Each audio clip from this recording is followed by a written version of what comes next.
دانستن طاعون زندگی است و آگاهی زخم بازی است بر قلب آن. غم‌انگیز نیست انسان بودن، حیوان پیوسته ناراضی معلق میان مرگ و زندگی. از انسان بودن جان به لب شدن، اگر می توانستم در جا از این مقام انصراف می دادم. بر قله‌های ناامیدی، اثر امیل چوران، مترجم سپید کوتی، فیلسوف اهل رومانی، متولد 1911. چوران فیلسوفی شک اندیش بود که اصل مصیبت وجود رو یک چیز بدیهی می دونست و به درد زیستن ایمان داشت. در سال 1934 جایزه نویسندگان جوان رو دریافت کرده. چوران اندیشش رو حاصل بیخوابی و شبهایی میدونه که در جوانی در خیابان‌ها پرسه میزد.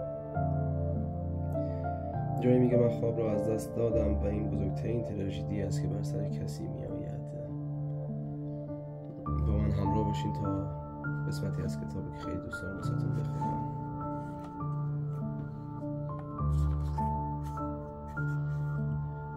من خواب را از دست دادم و این بزرگترین تراژدی است که بر سر کسی میآید.